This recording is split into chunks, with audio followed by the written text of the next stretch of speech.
Okay, we're doing the thing. My screen is like over there, and we can fix things up a little bit. Is my screen bigger than it should be? I don't know. It's fine. Everything looks fine. Or fine.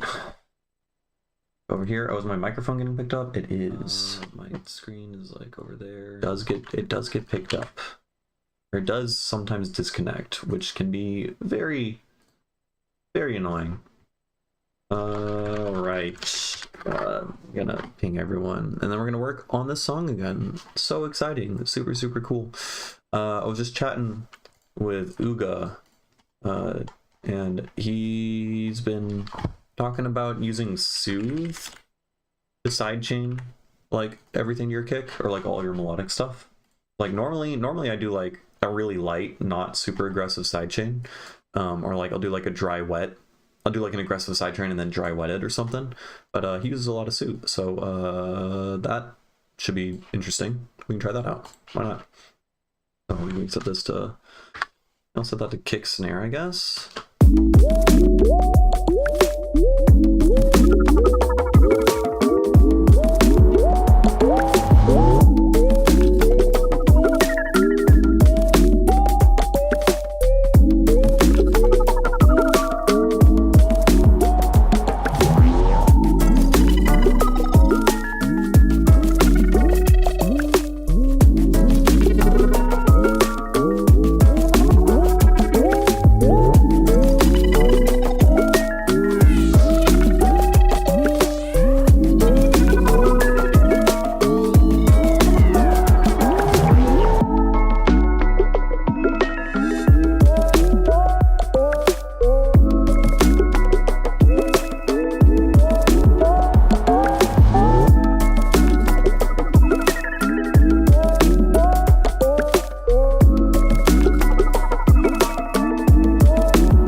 There's a total switch up in this section. All right, this is the part where it gets super fun and exciting. Fuck. Okay, we need to transition this into a new thing.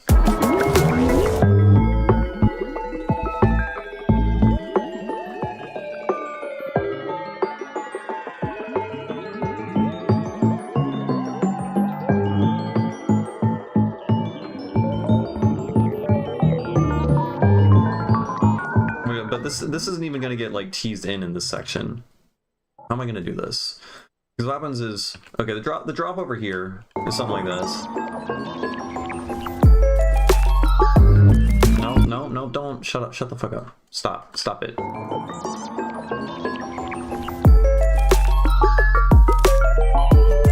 Oh, and then now we have this dude tweaking out over here. Fucking this guy, you can also shut the fuck up. Thank you. Yeah, the riff, it comes in later.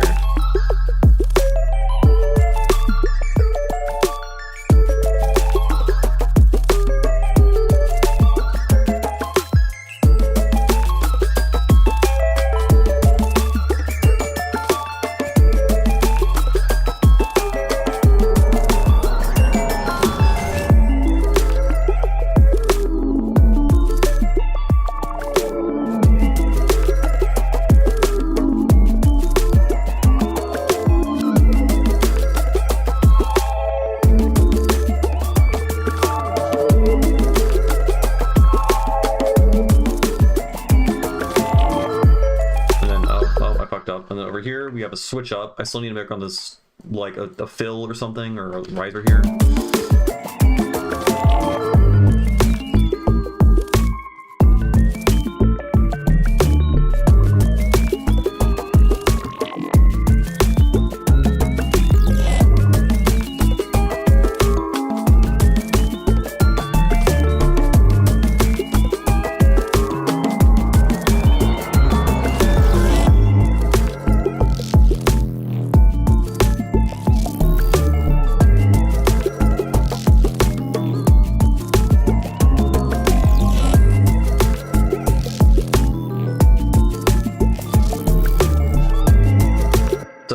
pretty busy. There's a little bit too much going on. But first thing that we can do is that we can have this little bit here, this section over here.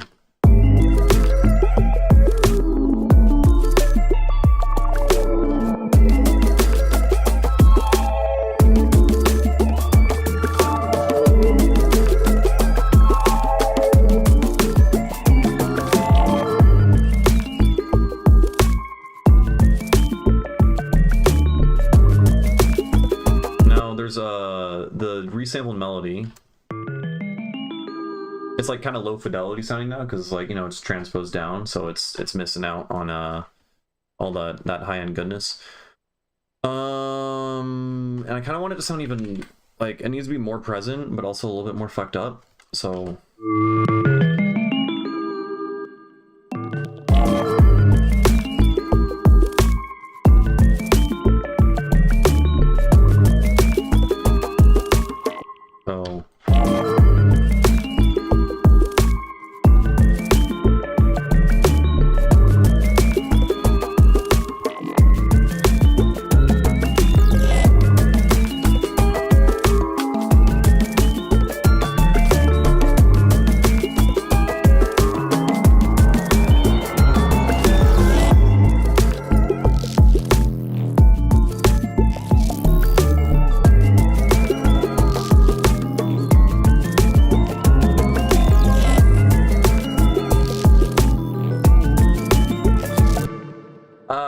there's a lot going on. Like we add this guy here,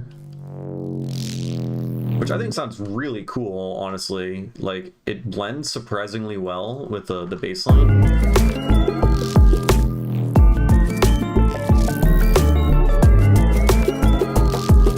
But now just too much is fucking happening. We're just doing too much. So let's turn off the wider in this section, yeah?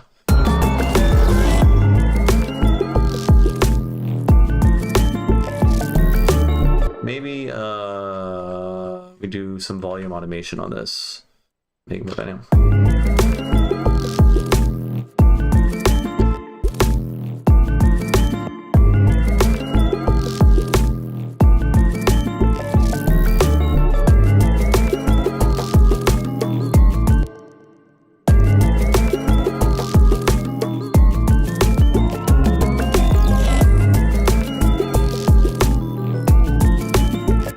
There's like clearly just too much shit going on. Like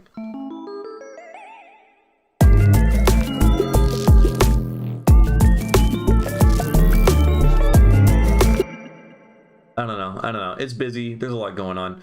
But what we really need to do, we just gotta make this transition way better. So let's get rid of. We're just not gonna have these. We can put that there. You can go there, and then we're gonna just...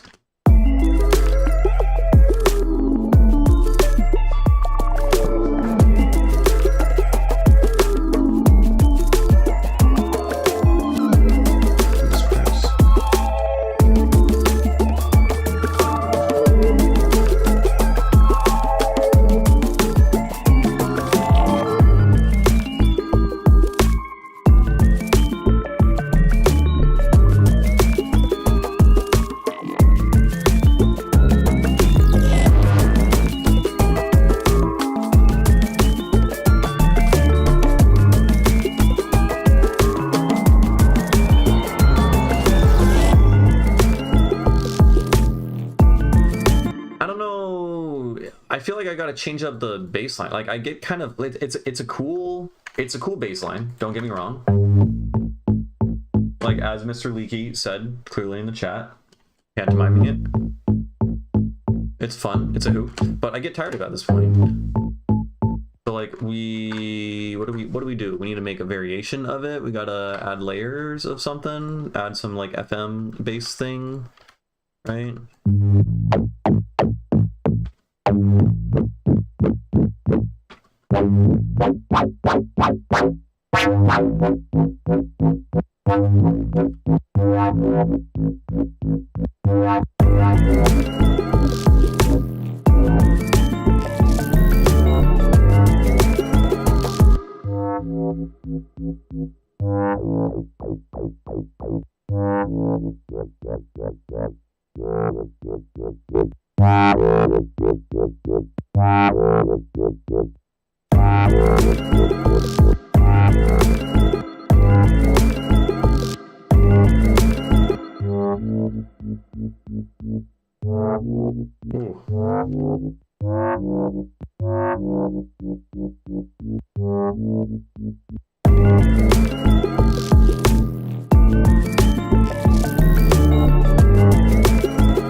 Yeah, I don't know.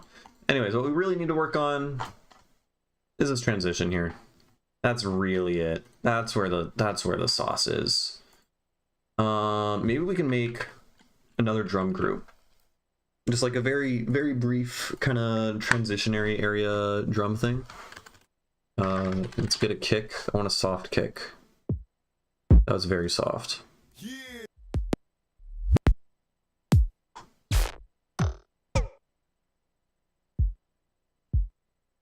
There, that's...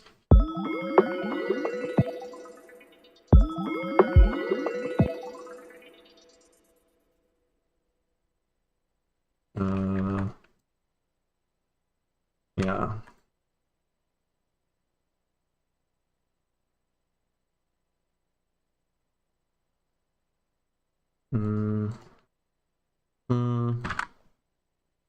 Whoa. Whoa. What did I do? I think I thought I reset over here, which is quite silly of me. Very. And then let's get another snare.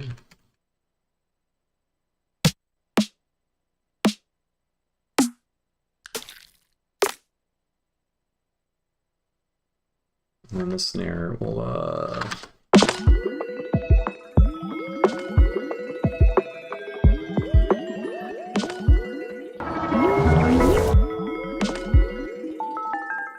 and we'll get an EQ. Get rid of all the low end. And we'll get an erosion. Make it like super bright. And then we'll add a grain delay. What was it? What was if we do a high feedback, like random pitch and negative pitch, a little bit of spray? What are we gonna get? Much lower.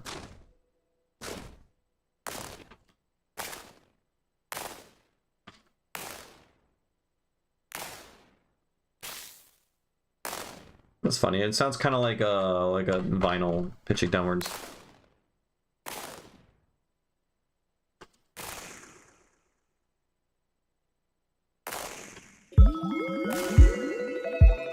Except now I hate it. Now I strongly hate it.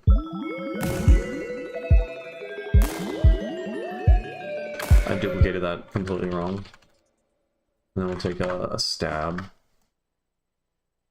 We'll transient shape it.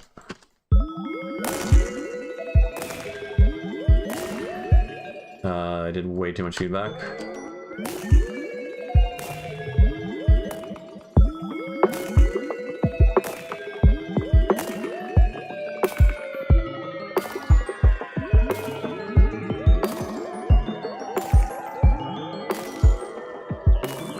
Okay, the sticky, very sticky gunshot. Yeah, sticky gunshot is probably not the move.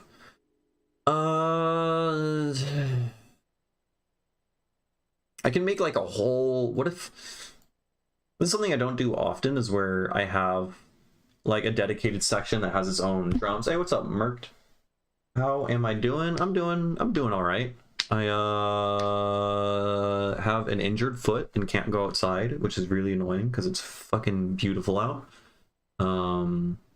Spent a bit of time trying to get good at handstands because I've been obsessive over handstands lately. And now I'm working on music, so we're doing it. We're doing the thing.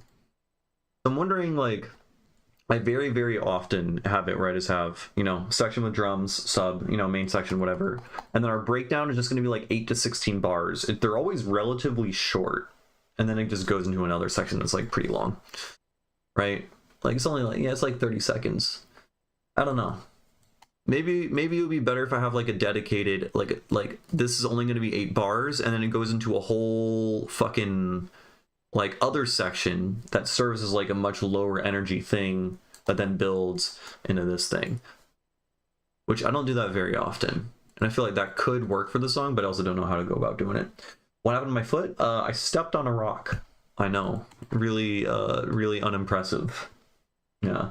Yeah, it's starting to get like a little bit colder, but you know, I live in California, so we're kind of blessed with the weather. But yeah, no, I stepped on a rock and then I was like, ow, my foot hurt. Well, I'm just gonna keep walking through the pain anyways, and then I proceeded to walk a lot the next like 2 or 3 days and just made it hurt more and more, and now I just can't really walk at all for like the past week and a half. It's been very annoying. First week of the year has not been like 30 degrees. Oh, nice. Yeah, no, I'm a big old baby. Like when it's like 50 degrees out, I'm like, brr, oh no, woe is me. How sad am I to experience not 80 degrees, 70 degrees for once. Oh, I remember I was complaining about that on stream. Like I titled the stream like, it's fucking cold out. Someone was like, oh yeah, man, it's like negative 20 degrees over here. What's it like for you? And I was like, it's 60. Sorry. Oh, yeah. Anyways, I don't know what to do with this section. Yeah.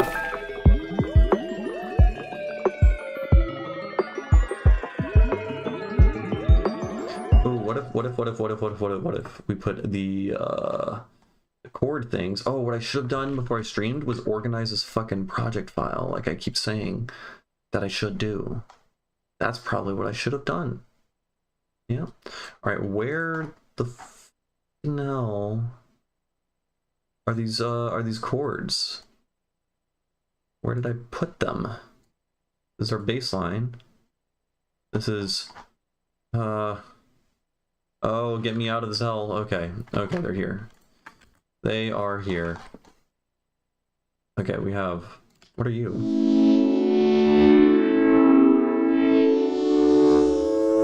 No, that's the chord progression for the previous thing. Oh god. This. Right. Okay, so let's just duplicate this. God, the organization of this is so bad. We're at 120 fucking tracks, and like I'm not using like the vast majority of them. Okay, so we can put this guy here, and then we'll put an arpeggiator on you. Run over you learned your lesson to push you through the pain. Made very minor injuries, put me out for 2 weeks. Yeah, that's what happened. I was like, oh, my foot is hurt, so I'm not gonna go out and gallivant with my family. And then they're like, don't be a sourpuss, and I was like, okay.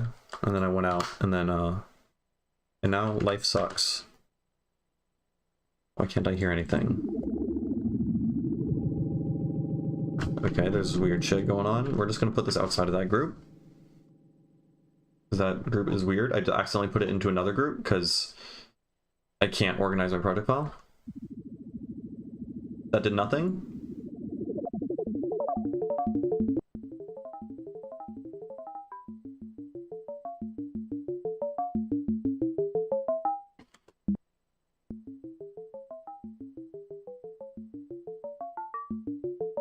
Is this even the right MIDI?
fixes bug with Vital and Microtuner when it's open to reach the project file. I have to go through every single plugin, turn the MPE off and back on, or it's not tuned correctly. I'm not familiar with Vital. Microtuner is also buggy as hell. Are you using Ableton 12 or Ableton 11? Because if you're using 11, then you kind of have to use Microtuner. If you're using 12, actually, no, you don't. I'm pretty sure you can import tuning files into Vital. And honestly, Microtuner, at least for me, is so fucking buggy that I avoid it if I can at all, or if I have to use it, I'll use it to like print out audio and then I'll delete the plugin again, because Microtuner, I don't know. It's lately it just crashes my projects like every single time I use it. But I would just import a tuning file for all of your synths, really. Which I believe at Vital you should be able to do that. You can do that on most, like, every single one. Yeah, you're using Ableton 12? Okay, yeah, and I imagine, yeah, you just, like, import, you have your tuning file set up such that, yeah, your notes are labeled, right? All your notes are labeled or whatever, using a different piano roll. And then on your individual synths, like if I'm using Pigments, Pigments doesn't automatically map, I have to import a tuning into it. So I'll just open up Pigments and then I'll generate an SCL file off of Scale Workshop and then import that into Pigments. However, Pigments is buggy as fuck and I have to retune it every single time. I don't know what's up with that. But same thing would go for like if you're using Serum. And I imagine Vital, I would just try to avoid using Microtuner if you can. I'm guessing that would probably be your best case scenario. Because yeah, Microtuner is super buggy in regards to like MPE and stuff. Sometimes like it just like breaks entirely and I have to reload like a new version of it. Or like no audio comes out or no MIDI signal ends up coming out. I don't know. It's odd.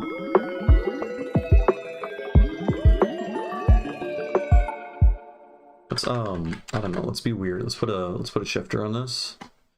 And then let's add a delay. Nothing's going out. Nothing is going out at all. Why does it just break? Why isn't this, what the fuck is going on?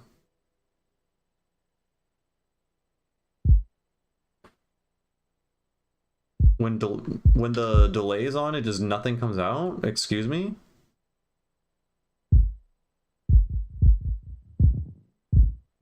What's happening? Why does it take like fucking several seconds to send audio out? Now it's working. That took a while. That was very weird. It's doing it again. What the fuck?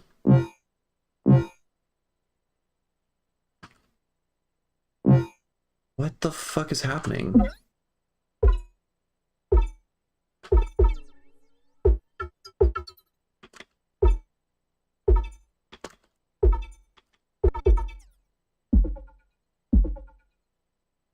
I don't know, I kind of like that sound. Fuck it. I don't know why it's being so buggy though.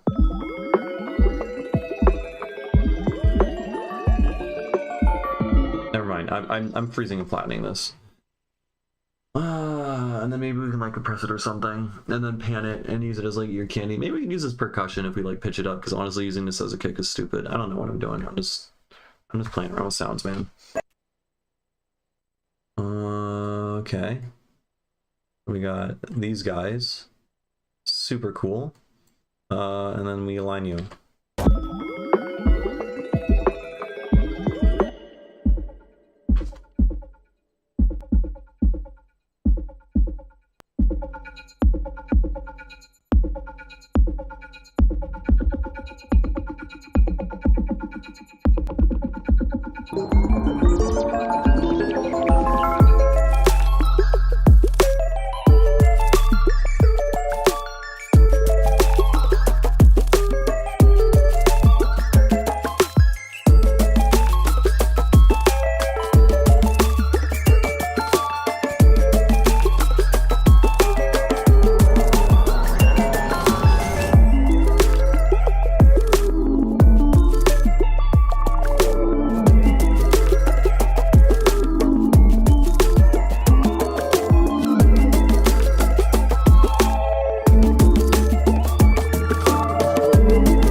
Soothe really works.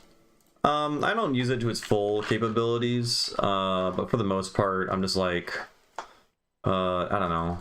I usually use it on really bright stuff. Like, this doesn't need Soothe. It's kind of a specialized case thing, but just in the case where there's resonant frequencies where you're really hearing, like, I don't know, one particular tone stick out, when you're hearing that often, like it used to be the case back in the day, I would, like, literally go in by hand, open up an EQ, I would enable this little thing so you only hear the bands. Right? And then you can, like, adjust the Q. And I would find resonant frequencies. Now, this is not that egregious. This is fine. Some resonant frequencies are fine because it'll, like, if you remove all of them, it'll kill your song or whatever. And I would, like, go by hand and find a bunch of them and set the gain for a bunch of these little dudes like that. And then I would adjust the scale whenever it gets too, like, resonant and painful. And that's awful. But Soothe does all that for you. So just whenever you hear resonant frequencies, you just, like, you know, go find a thing that's a little bit too resonant. Oftentimes it's, like, stuff in the, like, 2 to 5K region. Just because we're, like, more sensitive to that because we're humans and we have ears that resonate those frequencies more.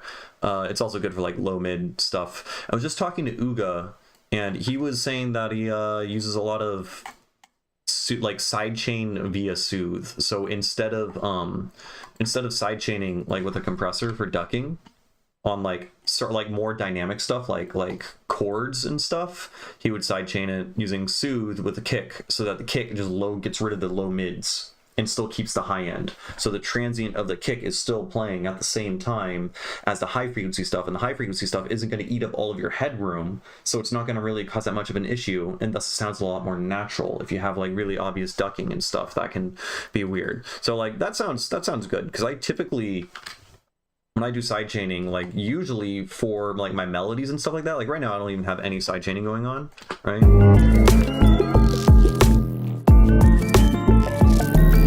But if I were to use sidechaining, which I will at some point, I'm sure, I would sidechain this to my kick and my snare, and I would probably use a dry wet amount. So it doesn't actually duck the whole thing. So you're still going to get, like, the transient of your kick and your snare is still going to be playing at the same time as some of the melodies. Just the melody's going to be lowered in volume a decent bit, which gives you a little bit more headroom, makes the kick and the snare puff out more, but it doesn't sound unnatural in that it completely ducks or removes the other sound. Because I'm not personally a big fan of the sound of the extremely obvious ducking. Yeah, I don't know. I know you didn't ask at all about sidechain compression, but we ended up there anyways. But yeah, no, feel free to send in songs if you want, feedback or whatever. I specifically, in my Discord channel, I do a lot of feedback and stuff like that there. And if anyone wants feedback while I'm streaming, just, like, send it in the channel and then message in the chat here, and then I'll happily give feedback. Yeah.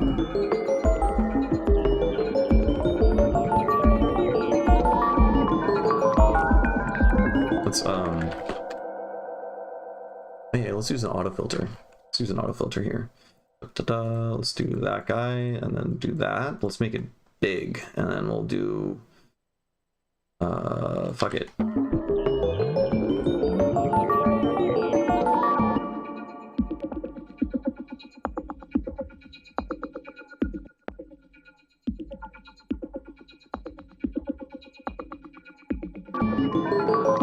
You can't even fucking hear it. This is stupid.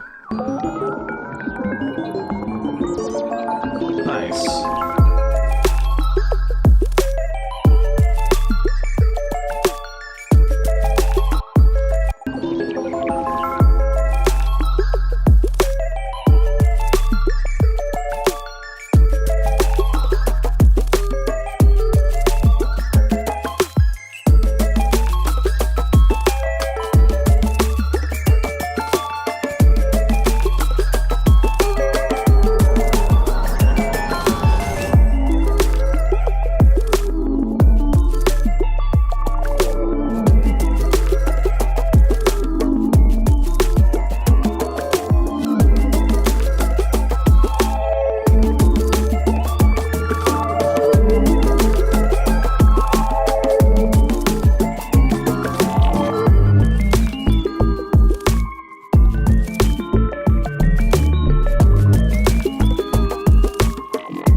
yeah, it's definitely, the mix down is really fucked here. Need to do a lot of, I don't know, we can mess around with like Soothe, honestly. Soothe sidechain ducking here, actually.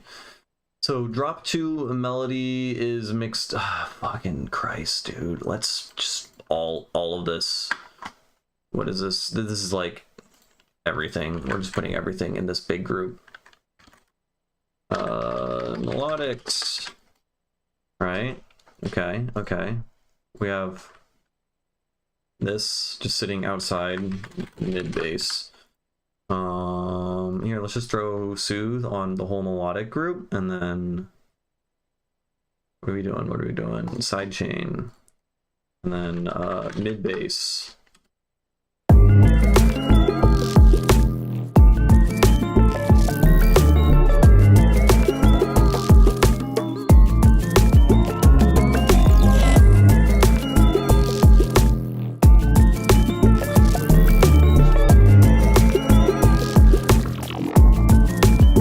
What's up, Juan? How you doing?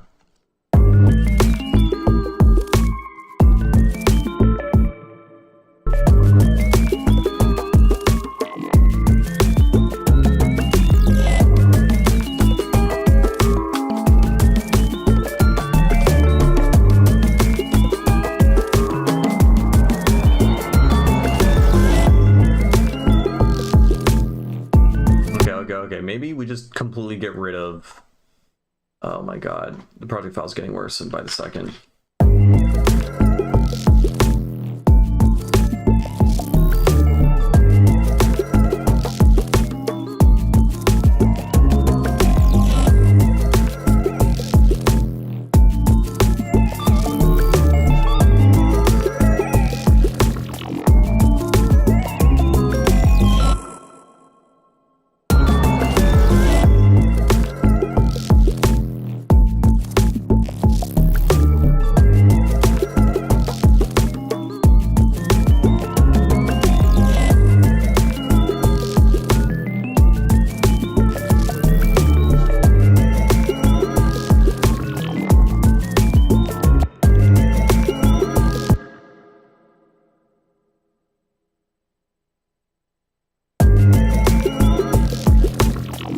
Hey, what? What?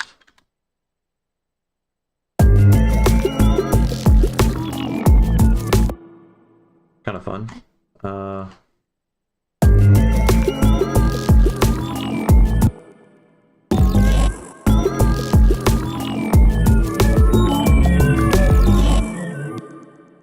That's kind of fun.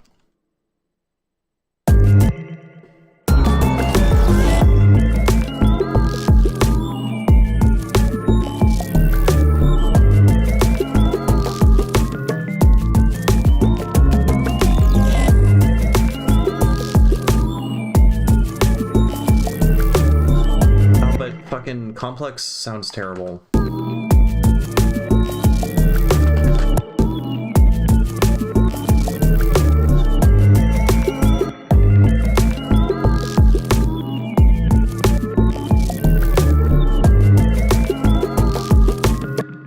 then open wider back up, and then put a utility.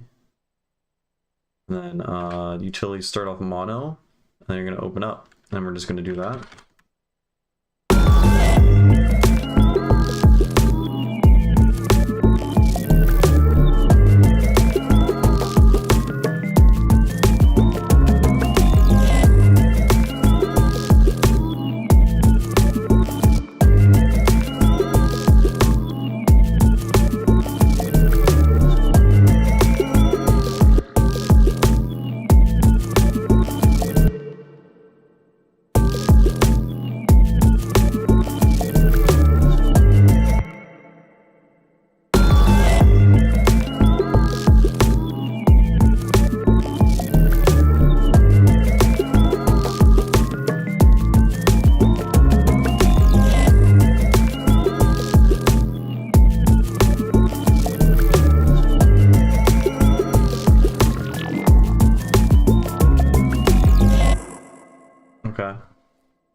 Okay, let's put this over here.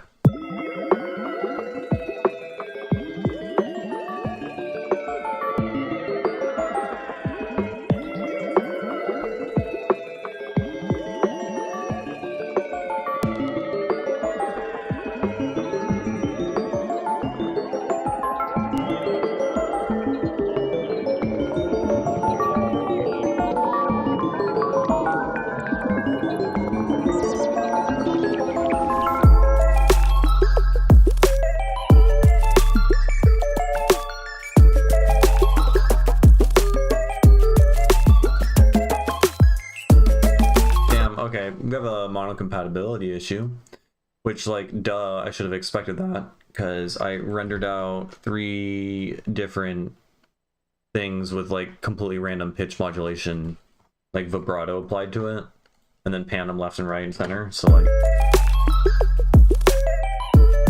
and I mean, it sounds cool in headphones, but we can't. I don't think we can really be having that, man. Unless, what if we get extra stupider? Just a little bit of extra stupid, and then we frequency shift all of them. Maybe it'll get even more dumb, right? Like why not? Why not? Why not? Wait. This guy we don't need a frequency shift.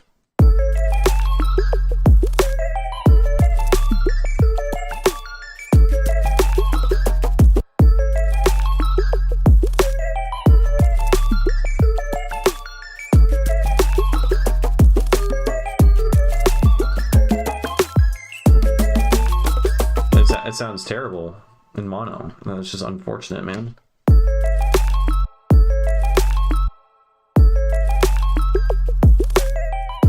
So we might just have to stick with one.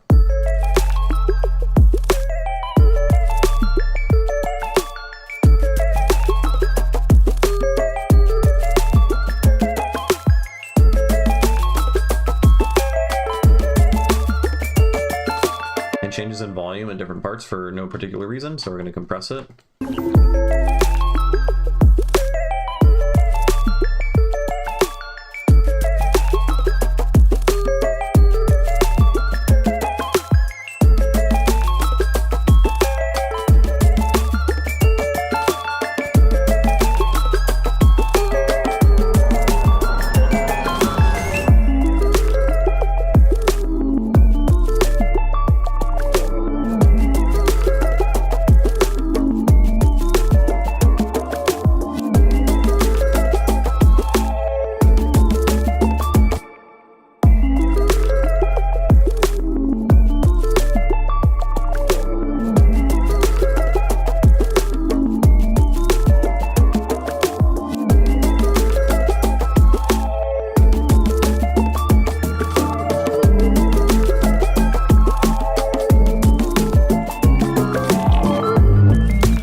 Okay, we can't just hear the sound again.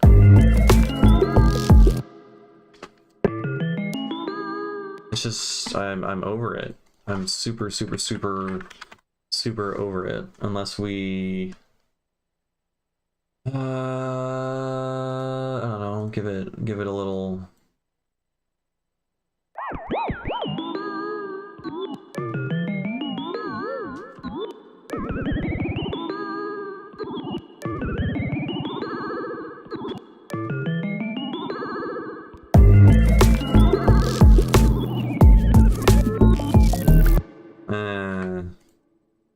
We just need to pitch shift it.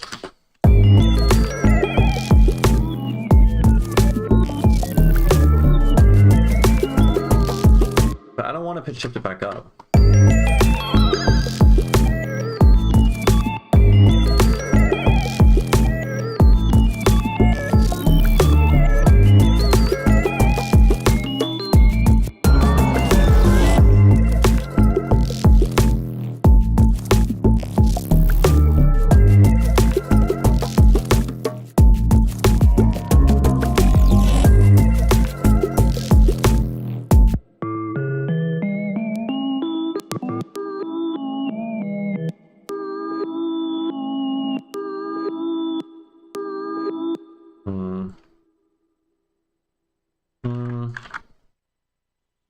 Consolidate this and then stretch it out more, and then I don't know.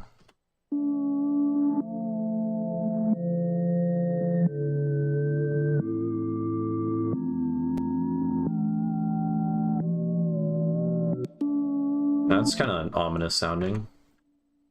I can imagine that in like a whole down tempo kind of sounding thing.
This isn't gonna work in this. I don't think so. It just doesn't fit the vibe. But wait, let's get a multi-map, and then the multi-map we can apply a curve, right? So apply this to the input, and then we can map that to the rate. Then I want to apply a curve, something like that.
That was cool.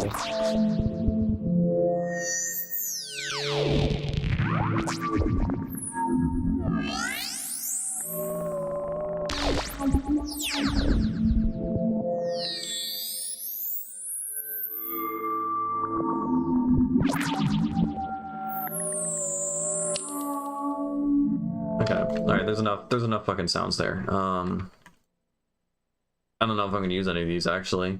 Maybe we could put these, maybe we could shove these sounds, whatever this was before I made this little audio effect thing.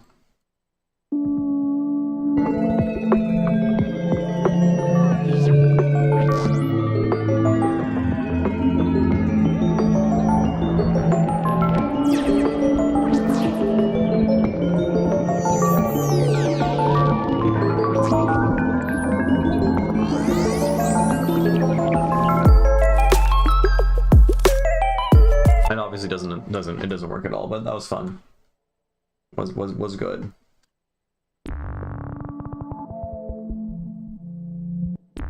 I do really like that.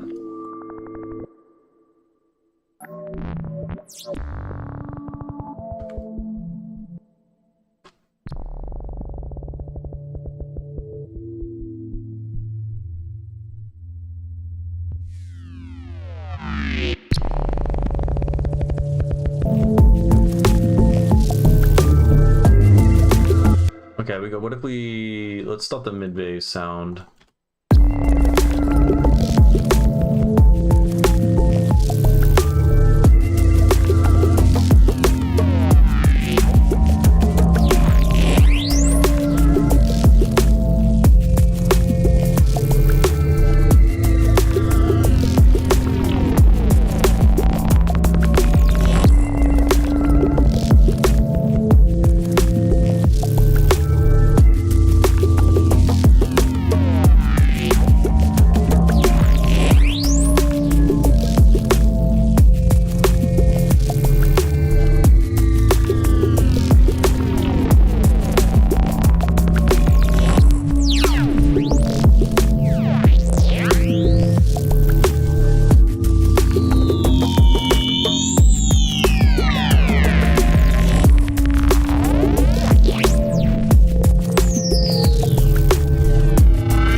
This is fucking sick.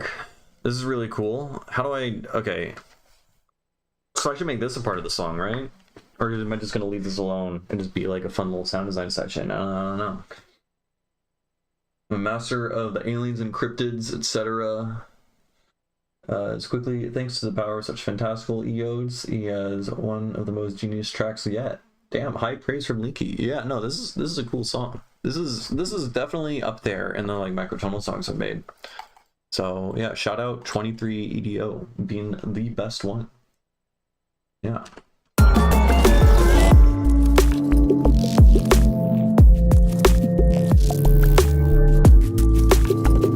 Well, I don't know, man. How am I gonna do this? I can... What? We already have like two pretty well thought out sections. This is a very different, much more melancholy vibe. So like, what? I could do another breakdown and then another section. Well, like what even? Or just switch to this, and we just have this drop just be like super fucking long, right?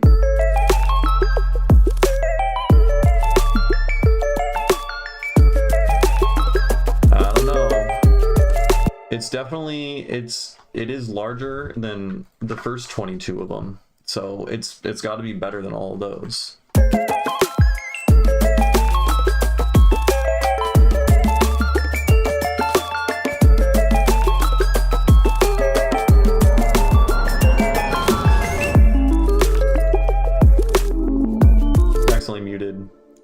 I muted some stuff when I was just messing around. Where are you? These guys.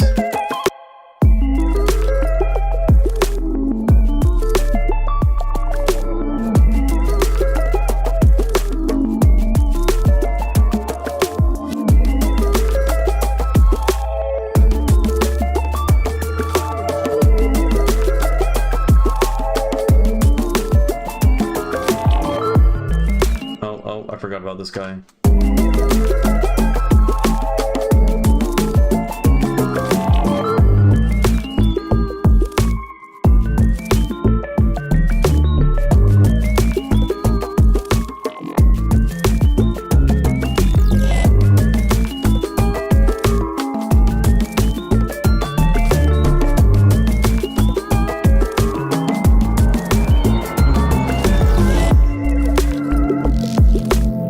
A totally different sound and vibe.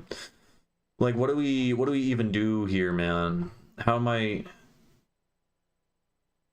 Do I just not do it because it's not going to fit with the song? That is seeming like a likely outcome.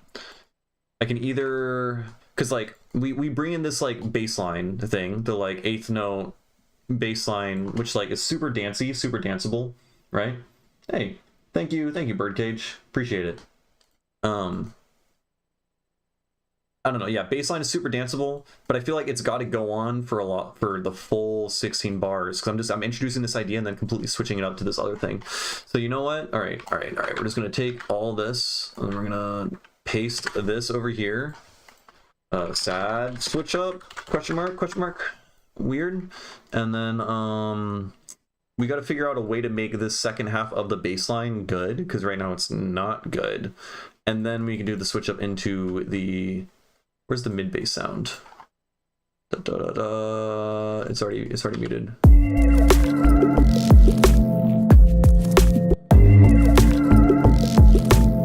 So over here, we can start to introduce this over here. Right, so we can take an auto filter, and this auto filter will go down.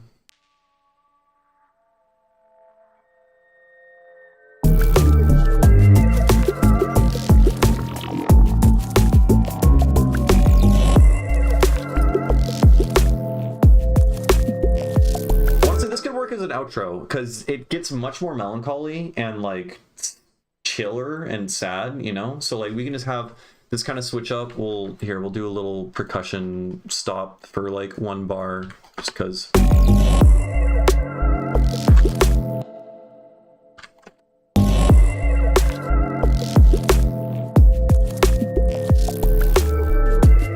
And then we need this guy, the fucking, he's an opera singer. I don't know what to call him.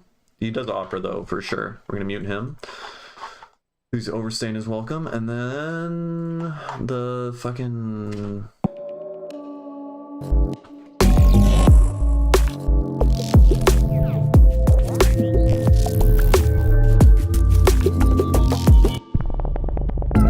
Yeah. All right, I gotcha. And then we'll duplicate this section over again. And then we'll drag this guy out, and then we will introduce this dude over here, and then now we have a whole bunch of alien dudes talking around and stuff like that. We have a bunch of people talking in the chat. Thing works really well as an organic evolution. Really cool how it just meanders into different worlds. Yeah, I think I don't know, I'm so dance music brained and like DJ format brained that like I feel like it's got to be like a solid, like, you know, 16 bars. I can't just do like an 8 bar thing and then switch over, even though technically this says this is 16 bars. I'm at 180 BPM, so while this says 32, it feels more like 16, right?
Just like shove Bloom on all these sounds and then don't mix it down, and Bloom will just do all of it for us.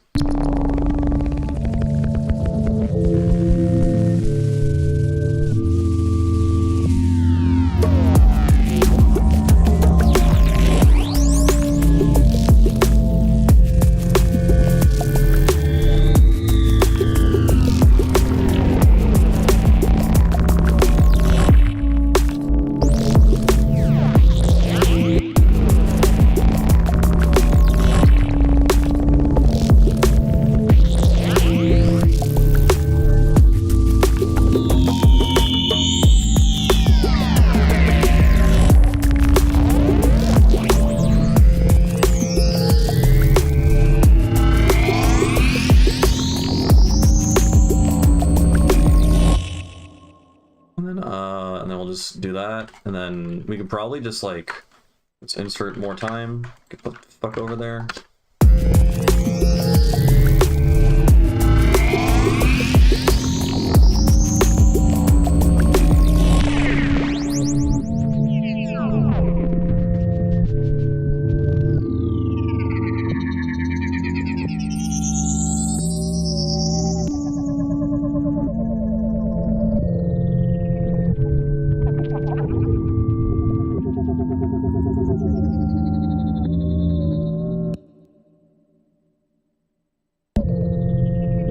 Oh shit, thank you, Swink.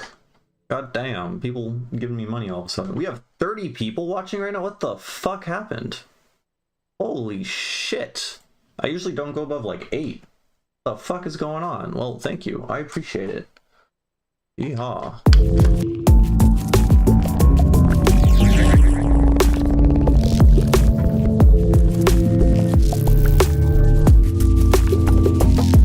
This part's definitely pretty weird. Maybe more layers. There's already so many fucking layers going on. Let's just duplicate this guy, and then let's get some like octave layers, and then maybe we can do something with the sound design. I don't know.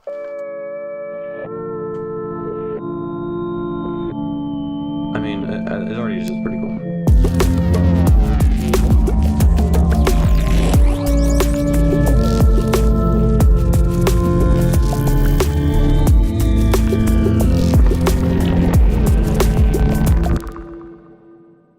What if we go back up?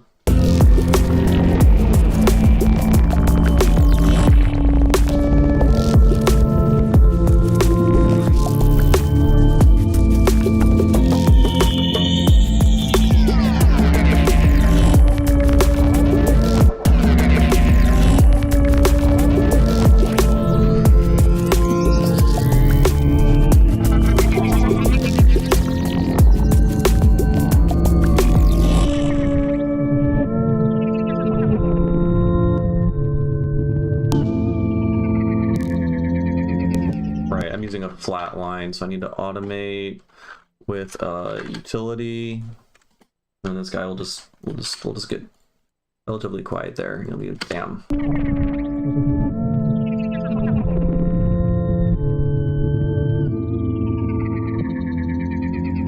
Cool.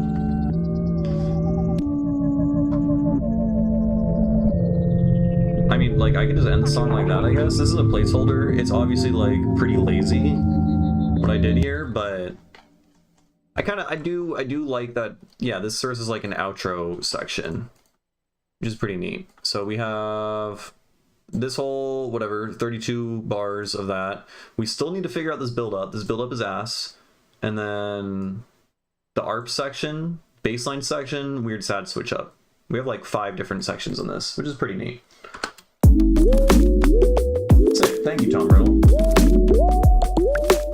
We got Voldemort in the chat, being a fan.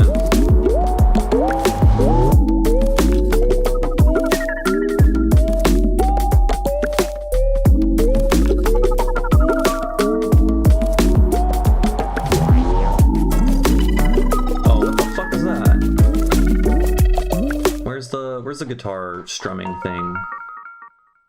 It wasn't that bad. It's just like I feel like it used to or should sound way cooler. No, it's down. Oh god, we have 140 tracks in this. Help me. Yeah, that's lazy. How can we make this not lazy?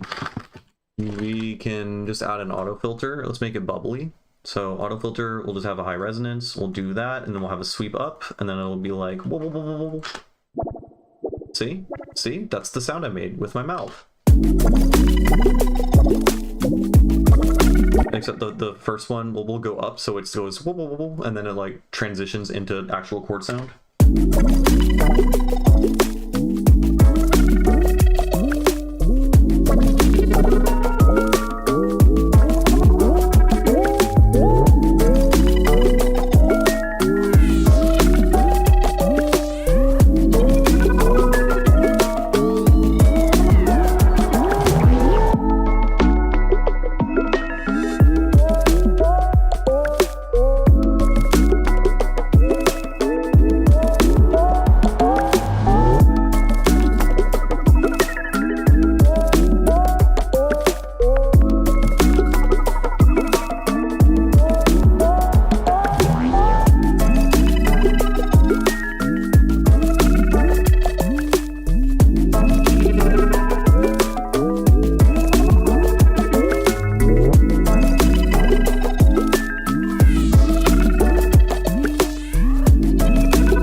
this section is still completely unknown. We just have a big question mark for this breakdown, which suck. Let's at least get rid of the weird chords I just added, because I don't think that's gonna work.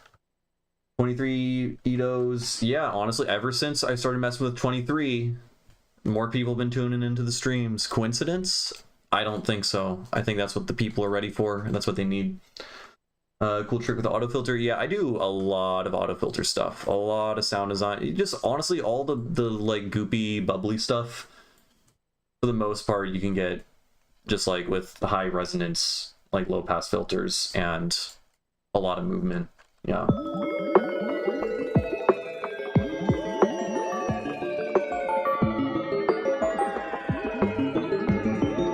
Okay, I just don't want to listen to this. It just doesn't work.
Section, we need a flip of some idea. I can't just repeat the same thing over and over again. So like before, I did just have this going again.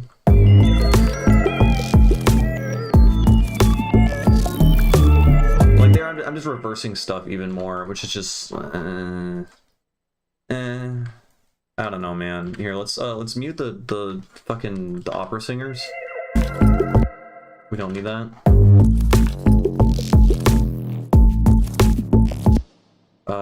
Do we just want to like change the bass sound? Probably not. That wasn't what I intended to happen. I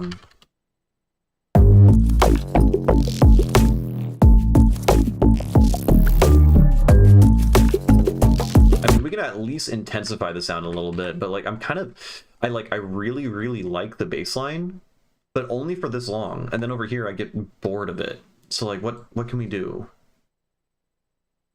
We can add polyphony. We can try to do a counter melody that's doing something kind of similar and try to get some like microtonal chords or something. Maybe that's not going to work. I don't think. I can't imagine this working, but may as well try something instead of just complaining forever. So, fuck. Yeah, this is going to be weird.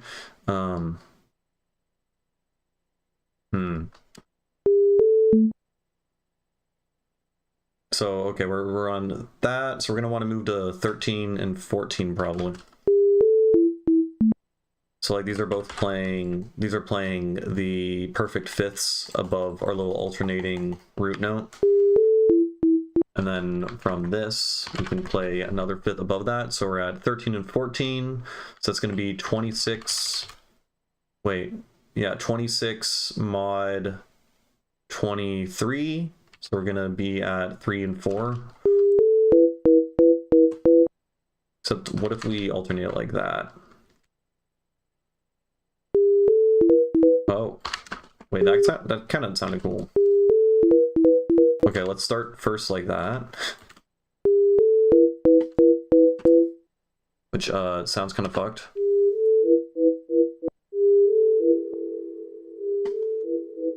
And then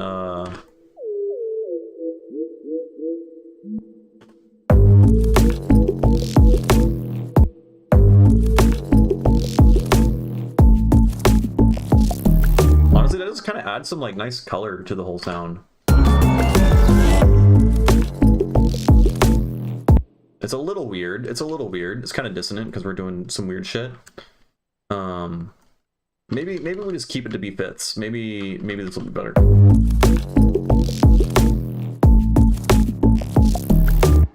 Can't tell which one I like better.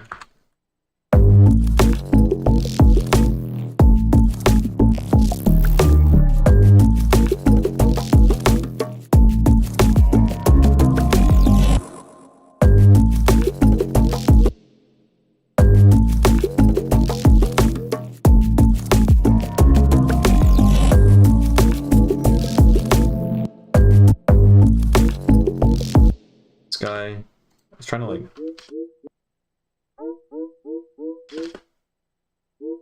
What if we like inharmonically tune it?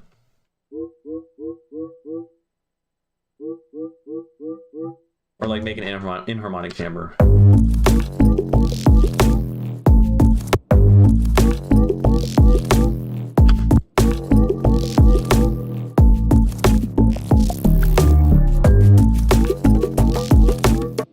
Okay, if I do that, we gotta have the exact attack. Wait. That's kind of cool too. Wait, let's duplicate this. Let's duplicate this, and we can have the more staccato one and the long attack one. Wait. What am I? What's going on? And then this guy over here.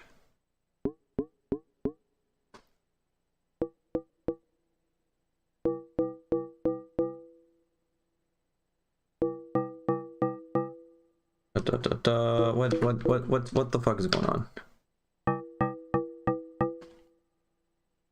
And then this guy will... This is kind of funny.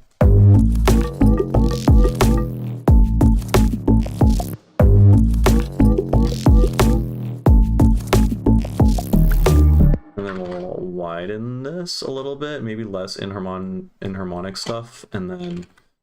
I feel like there's something, it's kind of tricky. I'm struggling a little bit, but I think there's something cool here. Guess how many layers? 23, there we go. Yeah. Well, okay, while it says I'm at like 130, or I'm at 140 right now, I'm sure I'm not using like 40 of them. And if I really just go through and clean up the project file, because there's so many like ideas that I kind of scrubbed together and then realized it was shit, and then kept it because I'm like scared that I'm gonna not want to delete it. And that just keeps going and then building and building and building until I have to dedicate like 20 minutes to cleaning up the project file. Such is how I make music, really.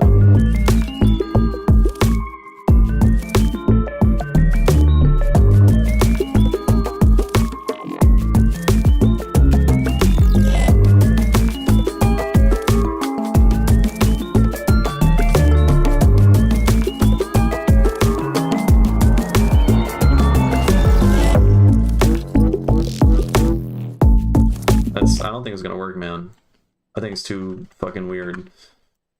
At the very least, I need the first two notes. I can't.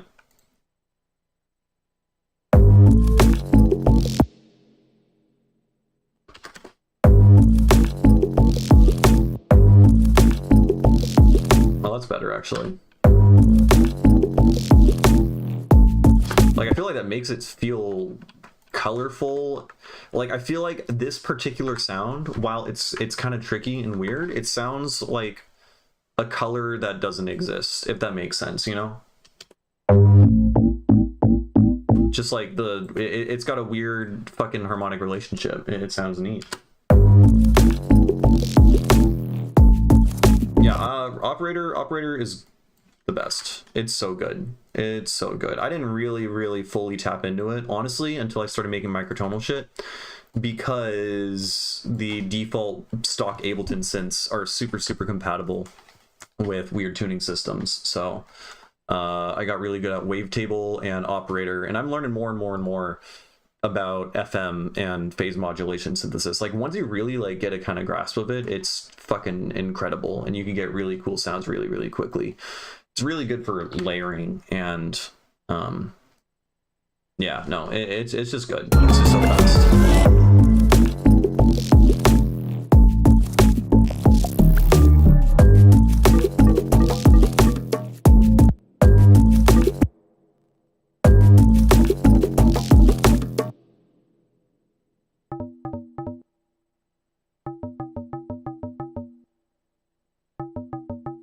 this guy. Let's just make that. We need that guy to be really loud. I want not that loud.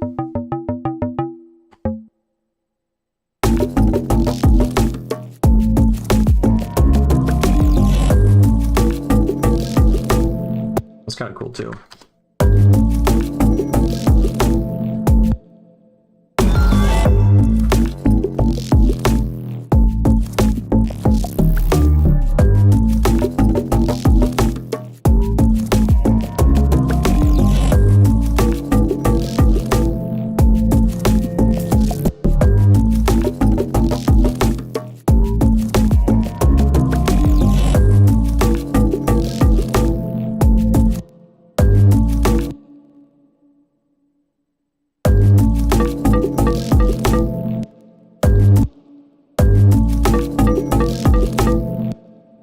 Let's do the panning thing again. The tack is really short, so you shouldn't hear... It might be an issue with the immediate jump and panning for the previous MIDI note, but I think it should be fine. Okay, okay. Sounds like that, and then we'll take this guy and then we'll invert it. Yeah? And then we'll just duplicate that.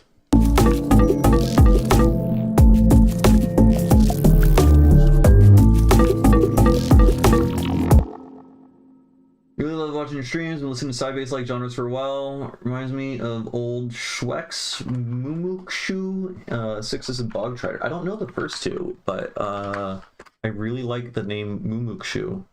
Oh, they have an album together. Dope. I will listen to this after the stream. Thank you. Appreciate it. This is the best stream on YouTube on the whole entire platform. Okay. This is getting out of my favorite streams playlist. I'll use the super chat button. And do I have a Patreon or a GoFundMe or something like that? Yeah, I have a Patreon. I'm not linking it in my live streams because frankly I never expected anyone to want to give me money entirely based on the live streams. But I have a bunch of YouTube tutorials and I usually talk about the Patreon there. But because someone asked, I will happily shill myself. We make like sound design racks and stuff like that, and there's a couple like videos very specific to this. A lot of like stereo imaging stuff. Basically, for the most part, all the tutorials I make on my YouTube channel, I have like racks that go along with the videos that you can either follow along and make in the videos or download off of Patreon, and then a few other bonuses. But yeah, I appreciate it. And then I'm trying to be an Ito's neutral, but Mr. Paleac is such a genius propagandist. We need to maintain 23 beautiful viewers or else achieve 46. Yeah. Nothing in between, below or above. I'll settle for nothing less, honestly. On every tier, well, there's like 2 tiers, honestly, but I mean, I appreciate it, absolutely. At the end of the day, I would say like the way to support me that would make me the most happy. I mean, obviously getting money is really cool and that's like an extra level of support. But at the end of the day, I just want people to listen to my music. Really, this is all a ploy and a guise to get people to build a parasocial relationship with me so that they connect with my music more. But you're not supposed to know that. It's a secret. I'm listening to Troy Boy recently. Oh yeah, I really like Troy Boy when I first started like getting in electronic music. I was really into trap, and his what's that album of his? The one with the I Like It song on it. It's really good. It's a solid fucking album. I haven't listened to Troy Boy in so long. Oh, Left is Right. This album's great. This is a good fucking album. Classic. Definitely like super formative for me when I first started producing because I wanted to make. I was all into trap, and then someone showed me Tipper, and then I never looked back. I have no income, but I do promise I'm going to subscribe. Oh, I appreciate that. There is no pressure for anyone to give me money, though this is weird. I've never had a bunch of people in the chat talking about giving me money before, so I'm kind of at a loss for words, but regardless, I appreciate all of it. Sevish the GOAT. Sevish the Microtonal GOAT, for sure. For sure. Yeah, he's kind of like revolutionized and done so much for the entire movement, so shout him out. Okay, what were you doing? We're adding inharmonic bells and microtonal chords. I should be doing, a lot of this is monophonic bass lines. I have to say, like, this whole section is for the most part just arpeggiating up seventh chords, right?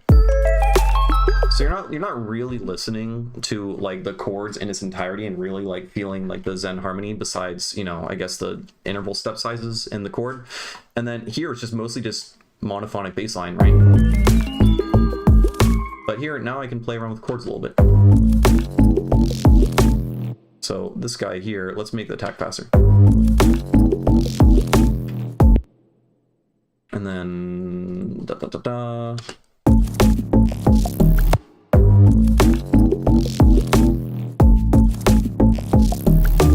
Yeah, Savage is the best. All right. We need chords, I guess, for this fucking thing too. So what if we just make a seventh chord? So as I said before, a recipe for seventh chord is our fifth is either we have a flat fifth at 13 steps or we have a sharp fifth at 14 steps because we're in a dual fifth system, has two fifths. How fucking cool is that? And then I don't know, this is our minor interval. So we can like place this, has to be 6 steps above our fifth.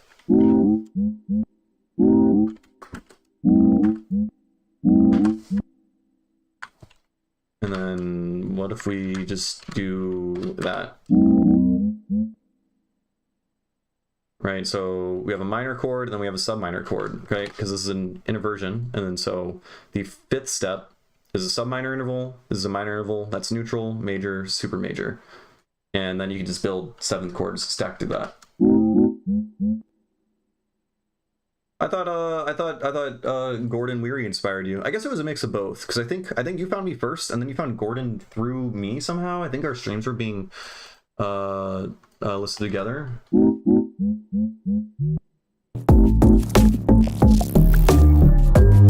Well, I would say, I mean, I think the music I make, the microtonal music I make is like more up your alley than other artists. Sevish is like, actually, his discography is so fucking impressive.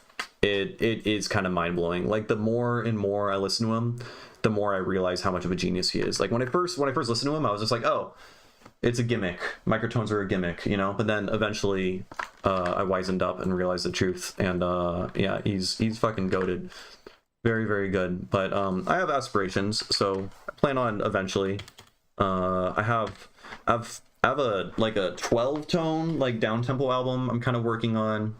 I have a glitch hop EP I'm working on, and then I have a very large microtonal album I'm working on in the background. But I want to finish the first 2 projects first, so it's going to take a long fucking time before I release all the microtonal music I'm working on, which means this is probably not a good use of my time if I'm focusing on making microtonal music while I have other releases I need to be pushing out first. But you know what, fuck it, it's what inspires me. So yeah, I think that's what everyone thinks when they first hear it, like microtones in general. They're just like, oh, it just sounds kind of funny. But it's just something that takes like a little bit of exposure and an open mind, and then eventually like you stop hearing it as out of tune, and you start hearing colors and shit, and then your tolerance for all of it increases. I guess that makes sense with like people who like jazz. Like I'm just like, I don't know, I don't like jazz much at all, but their ears are like way more trained beyond ours to like be tolerant of everything. I don't like that message. So you know what? We're gonna time you out for 30 minutes. That's exciting. Look at me. I have powers. How exciting. Okay, that sounds terrible. I don't know what I was thinking. I'm sorry. I'm so sorry. Oh god, let's just invert. Let's just do fucking inversions. Wait. Let's make another synth. And then this one will be super signy and plucky and not have that many overtones, because you can get away with a lot more if you don't have overtones in terms of harmony. Da, da, da.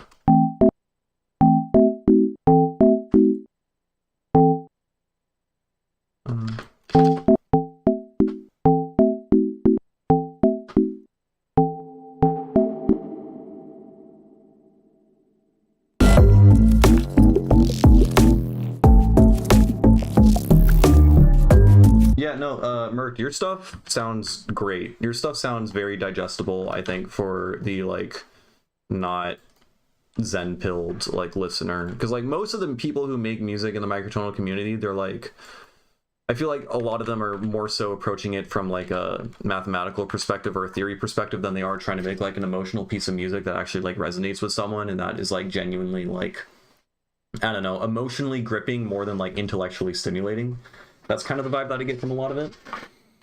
But yeah, you guys are read for a guitar track on a crazy Ito song, didn't tell him. That's pretty good. I have a one song in my recent mix is in 22, and then Bandito Jones, he was in the stream and he wanted to send in a guitar part for it, and we have him playing, he's playing around in a 12-tone guitar with like bends and stuff, but it's in 22 at the same time, so technically the actual tuning that would be the superset of both 12 and 22 would be them multiplied together, some big fucking number. I don't know, but like yeah, this song.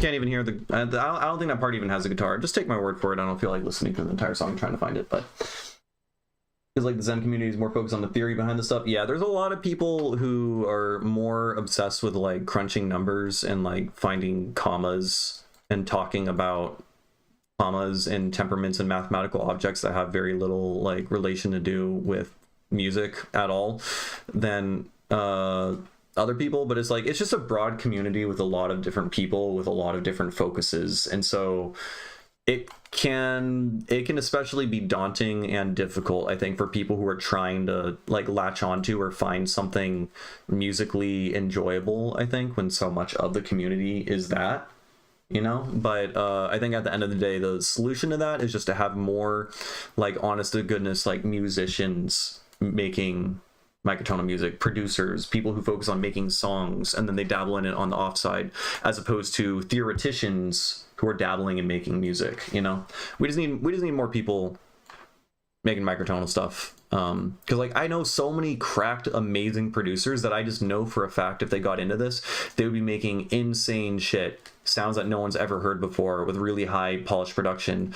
But a lot of them are just like, I don't know, man, all the microtonal music I've heard just sounds weird and out of tune, and like I'll grant it to them, the shit that they listen to probably sounded bad, because like a lot of it sounds bad, but also most music sounds bad. It's just like a general rule and you have to do digging. So yeah. Your friend had to use a chorus pedal. Yeah, that's basically cheating, avoiding. Yeah. We are intellectual superiors, of course. I don't know about you, but I hated doing algebra in high school. Can't turn music production into math. I have a math major, so it comes pretty natural to me. Though I'll grant you, I also hated math in high school. And then eventually, like, I feel like if you're doing math for the sake of doing math, it's like, it's hard to be excited to do it at all. But when you have a genuine reason for wanting to do the math or studying it, then all of a sudden it becomes effortless because it's so interesting. You know, so like what got me into math was physics. You know, I realized physics is fucking dope. You know, you're basically understanding like how the universe works. It's basically magic. That's awesome. You know, it's so cool. And to do that, you need to do math, right? And so mathematics is like the language of fucking the universe and physics. So that was inspiring. And then from that lens, it became so much more interesting and bearable. And then from that, once you get past algebra and once you get past basically like algebra and calculus is like learning grammar, and then actual like mathematics, pure math, proofs, you know, more interesting problem solving stuff, that's like reading a book, you know. So like you spend the first, you know, your entire education like learning basically how to speak or how to read, which isn't that fun because it's just like monotonous tasks to, you know, strengthen a muscle. But once you do that, then it gets really interesting. And a lot of microtonal theory starts dabbling a little bit more in those areas. And it's also, the microtonal theory is not that math heavy. It uses math concepts, but it doesn't, and you're never calculating like a fucking integral or like doing some crazy calculus stuff. Like at most you're doing very, very, very light linear algebra that anyone could learn in like 20 minutes. And you're doing number theory, and number theory is just like the most like easy, I don't know, it's so intuitive. Number theory is just like, hey, is this number a prime number? What numbers divide into it? What are the properties of those numbers that divide into it? That's basically it. And then once you start like thinking about, okay, each of these numbers represents a different subset of notes and different chords, then you can also, you know, it's a one-to-one mapping. So you have this number, which means you have these chords inside this division of an octave, and then those chords have these properties and can, you know, transmute and modulate into other chords and key signatures or whatever. And so when you have that kind of motivation or lens to study it, then yeah, it gets a lot more variable and interesting. It's fun. I know, I'm rambling. Not even bad at it. I have good grades, but half the time I fall asleep or get lost in thought and I'm not paying attention. Yeah, it also has to do with your teacher. It depends on if your teacher is good. I think a lot of people just have like have negative experiences with math education, and that turns them off of it for the rest of their life, and they just accept, oh, I'm just bad at math, when in reality they just had a negative experience and were convinced or taught or told that they're bad at math and that they can't do it, and they just accepted that. And then, you know, if you accept something like that, then it just becomes a reality. So partially an ADHD problem, like I can try my best to pay attention, my subconscious just wanders off. Yeah, it also depends on the class. Some math classes are just more interesting than others. So yeah, but I would advise, like, if you take a physics class, sounds like you're still in high school, highly advise you take a physics class. It's so cool. It's really fun, and then you'll be like motivated to like understand math and learn it and apply it, because it's applied math. You directly see the reason why you learn these formulas and how the formulas apply to the real world around you, and how it is like the fucking language of the universe. You're doing magic. It's cool. Yeah.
Cool. I like that.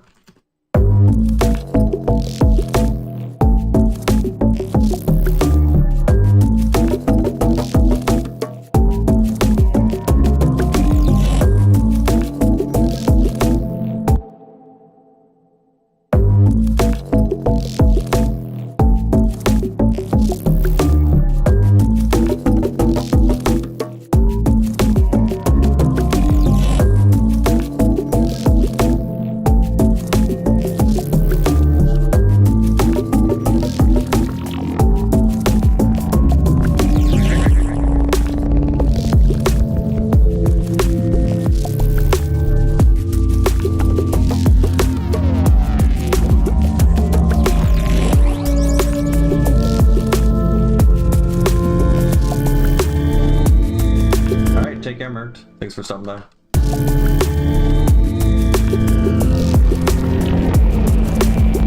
Do I hear 12 tet differently? No, I don't hear 12 tet differently, but I hear like all tunings differently, and that I'm just much more tolerant for dissonance or just weird tunings in general. Like, there were many pieces when I first started getting really into my like microtonal journey, like 2 years ago, when I first started really listening and like searching and seeking out the stuff. There were a bunch of pieces I listened to that I thought were 100% unlistenable, like just painful to listen to. And now I can listen back and it feels like just as consonant, really, as 12 tone does. It feels different. I can tell it has a different color and feeling and vibe. Each tuning has their own unique vibe and sound to it, but it's just as quote unquote viable, I suppose, or I don't know. Yeah, just like, yeah, just my perception of all the other tunings have changed as I became more tolerant and then realized that any sound is viable. You can use anything you want. So that's kind of how I feel about it.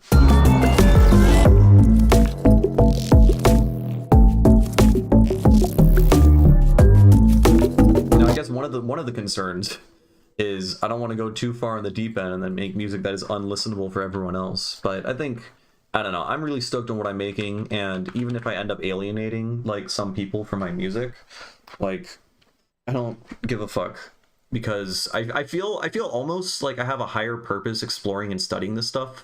Like, I feel like I have a higher purpose in that I need to make good microtonal music to show the world that it can be done, to convince other people to do it, because I want more of this out there, and I want to further like the sound of fucking music, right? My voice is cracking like every other word all of a sudden. I need to drink water probably.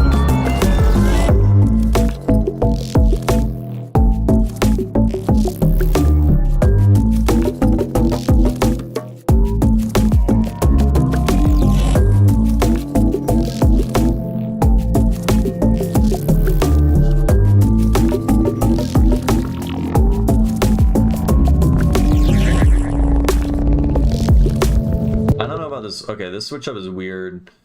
We can like just kill the drums.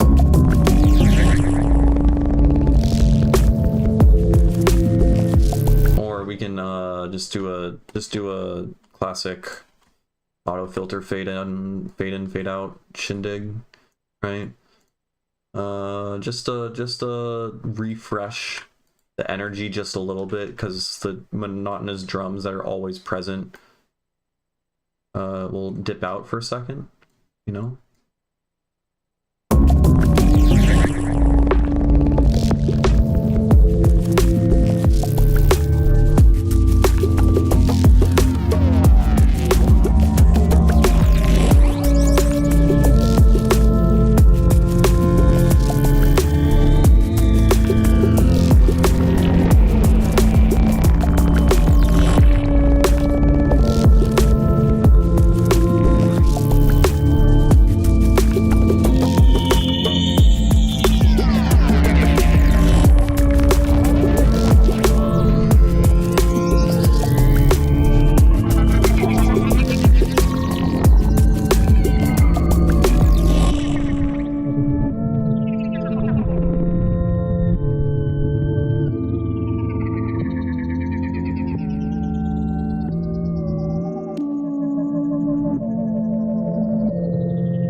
Okay, I think we're pretty much there in terms of the overall song structure. Obviously the switch up I think needs work. You know, I'm probably gonna listen to this tomorrow and be like, how the fuck am I gonna get myself out of this mess? But for the moment, I think this definitely can work, in how we're switching between different energy levels while keeping the groove generally going. This transition is terrible. I don't know what I'm gonna do about that. But that's like 15 seconds of music I need to figure out, so that I'm not concerned about it. So the song is coming together. It's like 4.5 minutes. Not terrible. I'm gonna get some water real quick. I will be right back, but I'll play the song from the beginning in the background.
you, Jake. I appreciate that. Yeah, I worked a little bit today on a script for. I'm gonna try to do like a 0 to hero intro to microtonal theory, temperament theory, just intonation, all that stuff. So hopefully, seems like there's a lot more interest on my YouTube channel recently. So hopefully that'll be a motivating factor for me actually getting this done and recording it. So you can have that to look forward to. But yeah, appreciate it. Thank you.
I don't know about this.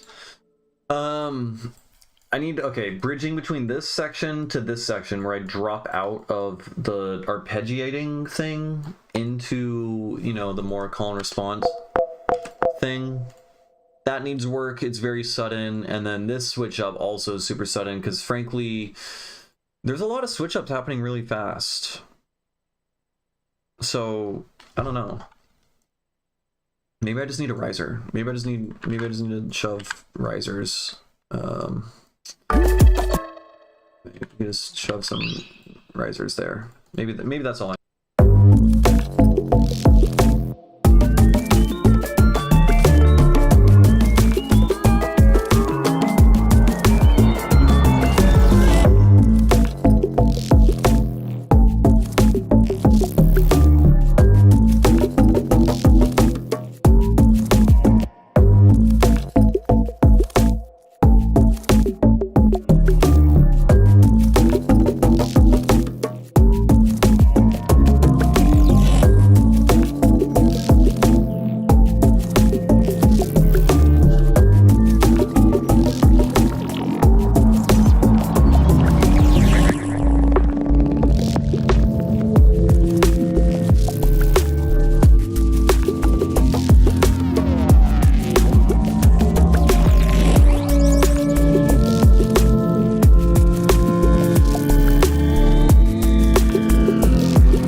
You know, I don't know.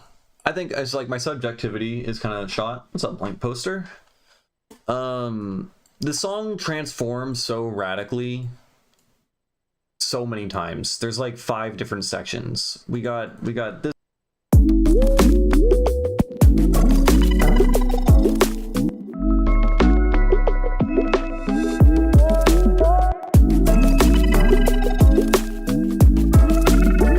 Like this whole section, this whole thing feels like one coherent song, and then this section over here is like 3 different song ideas, kind of. It's a little bit divorced from it, which I don't know. It's just the ending doesn't sound fucking anything like the first half, so I don't know how I feel about that. A little questionable. But, alright, my hearing is definitely shot on this, so let's switch over to something else. Yeah, exciting. Let's go, this one. This one's in 46 notes per octave. How quirky and weird of me. I did 46 because it's 23 times 2. So I've been really obsessed with 23 lately. So this song is in 23. There's a couple other songs in 23. This one has 23 in it because, you know, it's times 2. So you play every other note. You're playing 23. And then it also has other notes in it. So you can play more consonant and like more familiar notes. So you can like alternate in between. Anyways, while this loads in the background, I'll just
all right, we got this thing.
Honestly, I think the song's pretty much done.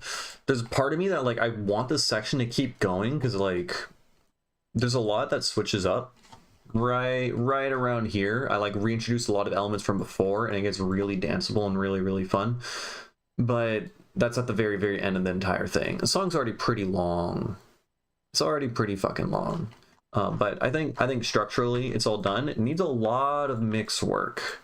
Because this section in particular is really difficult to make like loud and sound good. Like we're pushing at like fucking, yeah, we're pushing like 6.5, 5.5 LUFS, which probably too loud for this song because there's so many like melodic elements that are distorting a lot.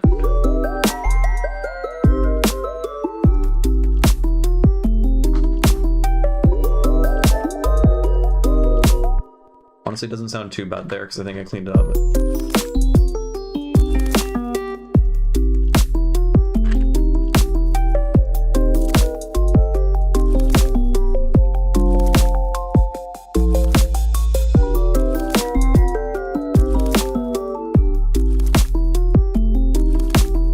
Thanks, Jimmy.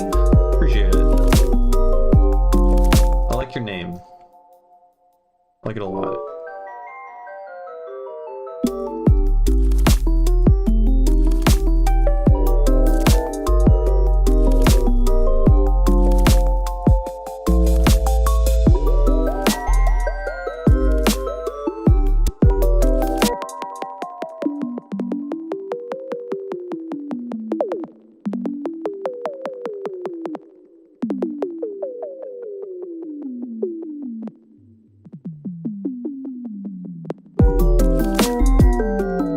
That's what this needed. That's what it needed.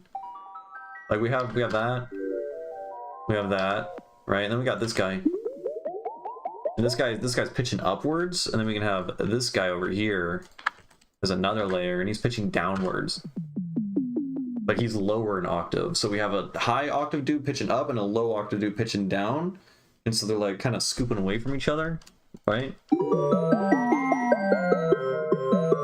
Which kind of like, it gives him a little bit more voice independence. It sounds less like it's one entire sound, right? You can pick apart all four of these layers. You can very clearly hear, oh, and that's cool. So this guy, they're both in the center. I don't know, it sounds cool. This guy's like lower in octave, he's in the center. So like I hear in the stereo imaging like fucking them placed around, you know, all the way around my head. One to the left, one to the right, in like a diamond formation. Not that it reflects light, but each element glows a different color. Yeah, like...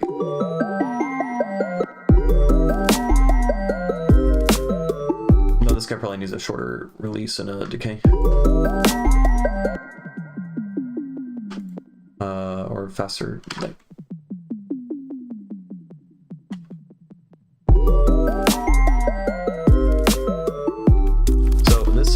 we're playing in an anti-diatonic scale, which is basically totally fucked.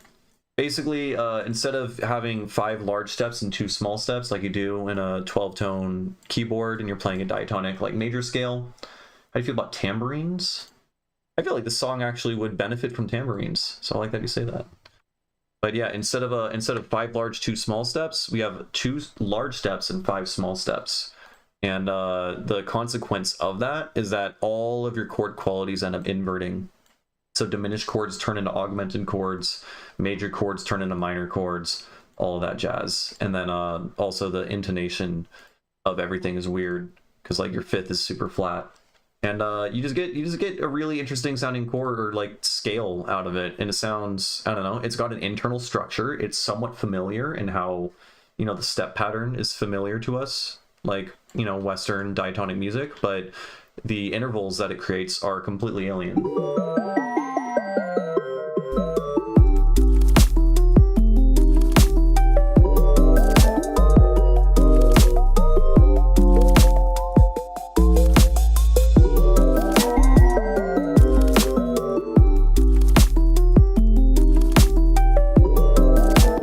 Let's get a tambourine. You know what? Let's just slap that guy there. No, there.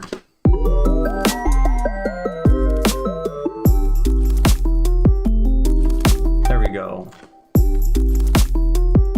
If this song ever gets released, you can listen to it and be like, I got that tambourine in this song. I put it there.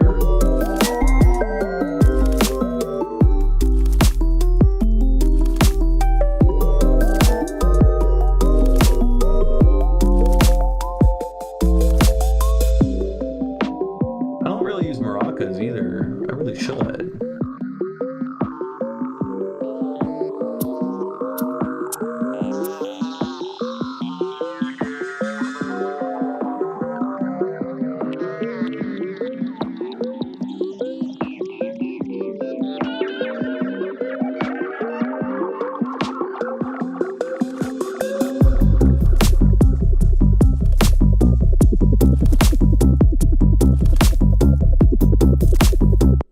The 4th is often a note you want to use sparingly because it clashes with the 3rd, which clashes with the tonality of the scale. Are there more notes like this in microtonal scales? Yeah. Like, are they, do I know of them? No, not really, because like I feel like a lot of like voice leading theory and stuff regarding, you know, what intervals you want to avoid. Because I think that's the thing that comes from like counterpoint, right? Well, I know the perfect 4th is considered a dissonance under like strict counterpoint rules. So I don't know. I'm assuming what you said is the first time I've actually like heard a reason that makes sense to me. So that's pretty interesting because like you want to construct chords, and so having a perfect 4th for when you're having multiple voices, like construct chords can be difficult. So that makes sense why the perfect 4th is considered a dissonance when you're trying to construct, yeah, counterpoint voice leading. But you basically have totally different intervals as a whole. So now how well, like, there isn't really a theory or like a pedagogy for voice leading in microtonal music because we don't have hundreds of years of, you know, people learning underneath composers and you know, writing counterpoint and whatnot. But yeah, so you're saying, or maybe the beating effect is just lessened because there's smaller differences between the notes. Basically like the major,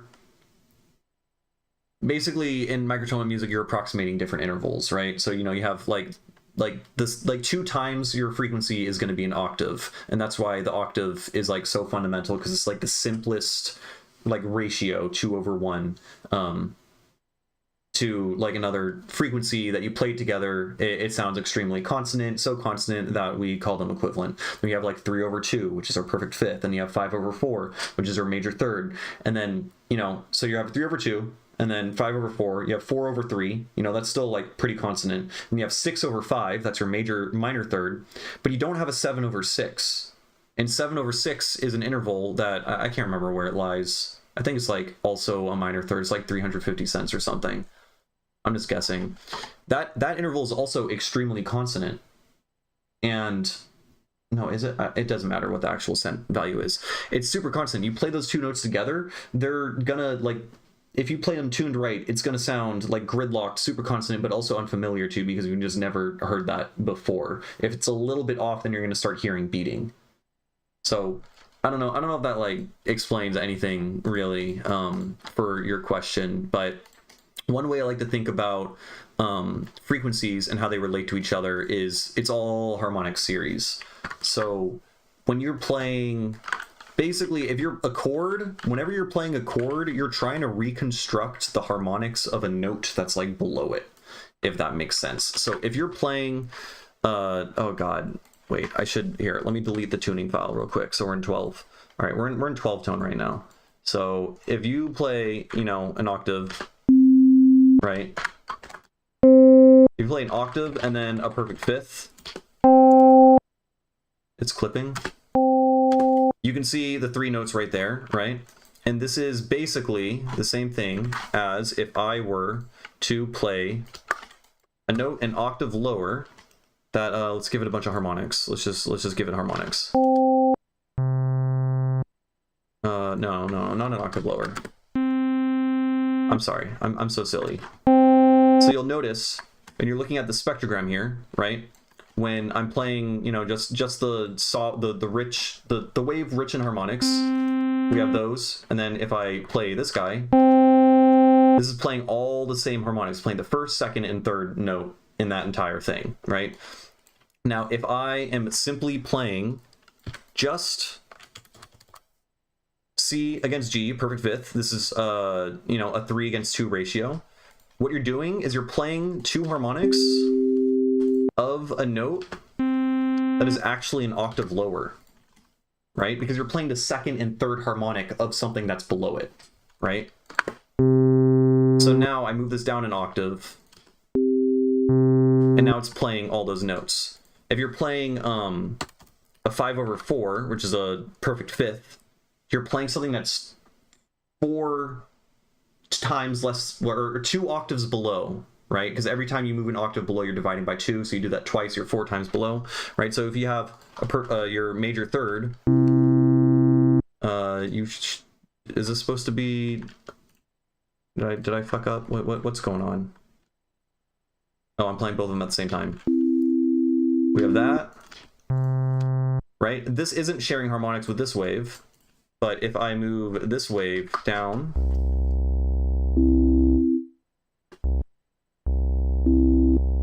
it's playing the 5th and 4th harmonic of it. So that's basically what all the intervals are doing. So you can, one way you can think about like complex chords is every time you're adding another interval to the chord, you're going even lower, or you're playing the harmonics of a fundamental that's invisible to you, that's even lower and lower, right? And so that's what's happening when you're playing something that's like perfectly in tune. So you play something like this. These are all the harmonics of something much lower, right? That's one way that you could think about what consonance and harmony is. So if you listen to just intonation, which is a tuning system where everything is tuned exactly to the interval ratios, then you're gonna they'll play like really large complex chords that when you add enough complexity to it, all of a sudden it turns into like a sawtooth wave that's playing at like 20 hertz or 30 hertz. So when we talk about beating, for instance, right? You can hear beating, right? Which is, you know, the product of two waves being really, really close together so that their phase ends up like interfering and constructing and deconstructing really fast to at a rate that's audible. This beating, let's just pretend this is happening 20 times a second. What this means is you're playing the harmonics of a 20 hertz wave. They're just really high up. Every single 2 intervals you play are going to be constructing some sort of ratio together. If they're so like right now, it's like let's say this is happening like 8 times per second. You're playing the 2 harmonics of an 8 hertz like sawtooth wave. And you notice when you play a sawtooth wave that's low, all the harmonics are really, really, really close together and really congested, because every harmonic is like a multiple of the frequency of the fundamental, you know, it keeps stacking up. So you play a 40 hertz sawtooth wave, every single frequency is only 40 hertz apart. And since we hear exponentially or logarithmically or whatever, as you get into the higher region, the harmonics get much more dense and close together. So this is why, yeah, you can think of pretty much any sort of like harmony, consonants, or whatever, as recreating a complex wave underneath it. So much so that you could think of even an entire song, I guess, because a song is made up of like what, you know, like a wave file is made up of like 20,000 different frequencies or whatever. You can think of this entire song as just all the harmonics of an extremely, extremely low fundamental or waveform. Now, why did I ramble about this so much? So you said it clashes with the tonality of the scale. You want to avoid things or more notes like this for microtonal scales. So there's infinitely many notes basically available of these different intervals. So in 12-tone equal temperament, like I was talking about, we have, you know, your root, and then you have your perfect fifth, and then you have, you know, octave or whatever, and then you have the major third, and then honestly, like everything beyond that is kind of constructed. Okay, so you also, like, beyond your perfect fifth, like if you stack your perfect fifth on top of itself, you get, you know, D. Like, so C to D is the same as C to G and then G to D, right? Which, you know, if this G to C is a 3/2, then that means if you times 3/2 by itself, you get 9/4, right? So this actually, C to D, an octave above, is 9/4, which means if you lower this an octave, this is 9/8. Because you divided it by 2.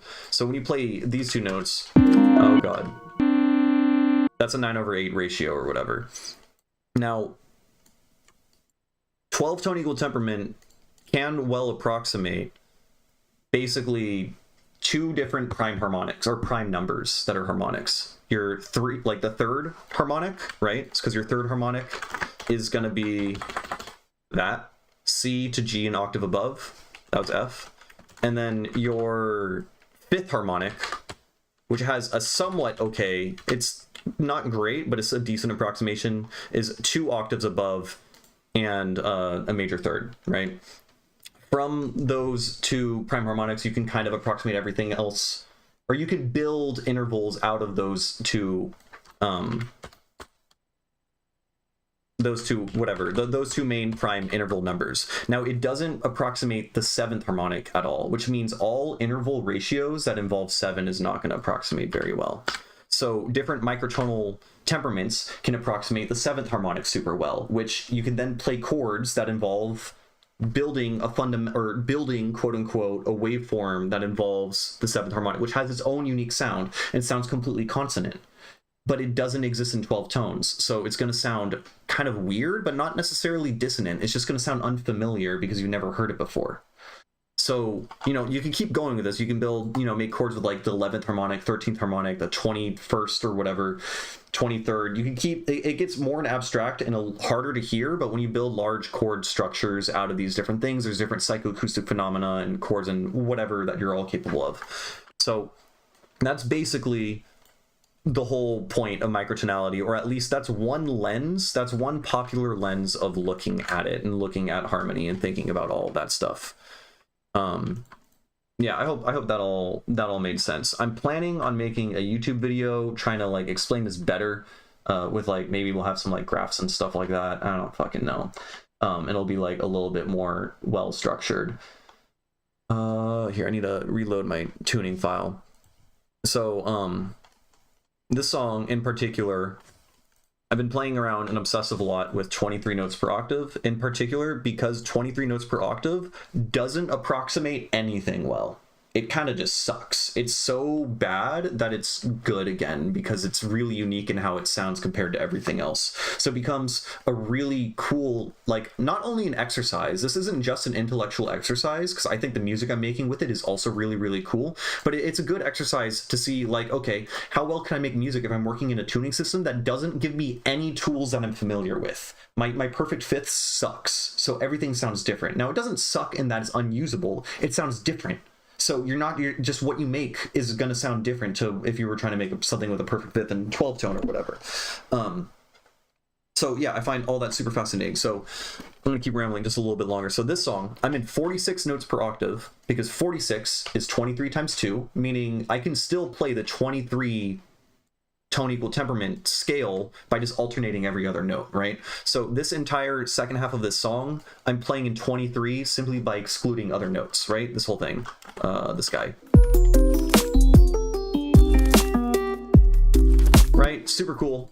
I like it a lot. Now, the reason why I'm in 46 is because 23 sounds nothing like 12 tone, but I wanted to have a more familiar section. I wanted to bridge between familiar and unfamiliar. And 46 has really good approximations of the 3/2 harmonic interval, as well as the 5/4. They're pretty similar to 12 tone. So you can play music that is entirely familiar to our ears. It sounds slightly off. If you play a chord, it has some slight different like coloring, but it doesn't to like, unless you're a trained musician, you probably wouldn't notice a difference, and you'd have to A and B next to each other. It sounds very familiar. So we're going from this familiar tuning into a much more unfamiliar place between it. So like this section over here. Now the sound design is weird.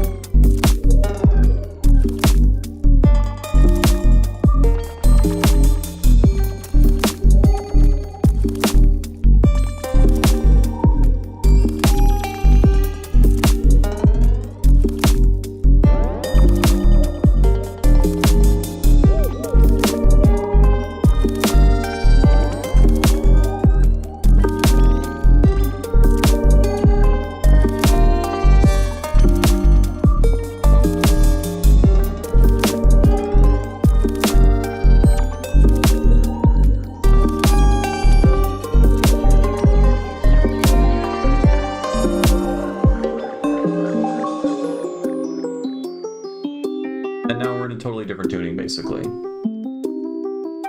or at least like we're working within a different scale that exists in other tunings in this section.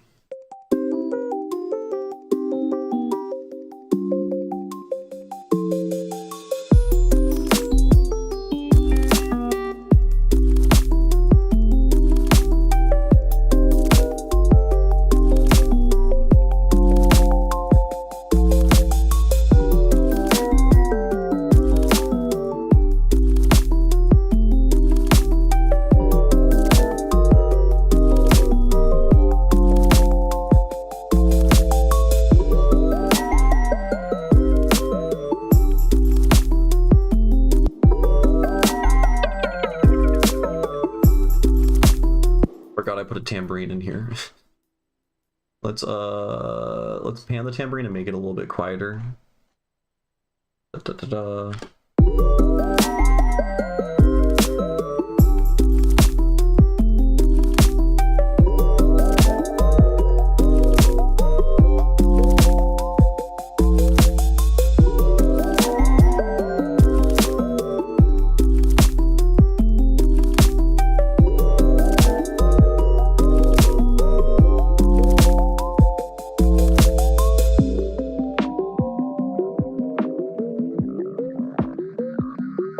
Honestly, I'm pretty happy with this song. I can't.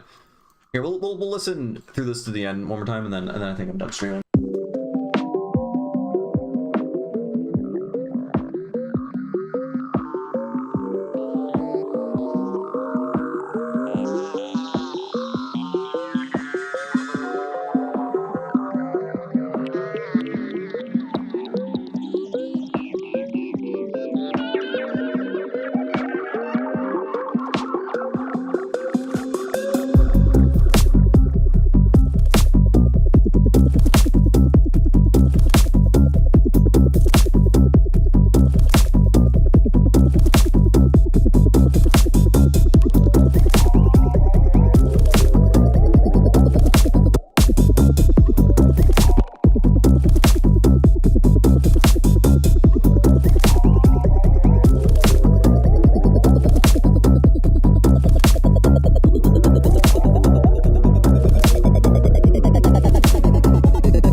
it to end there.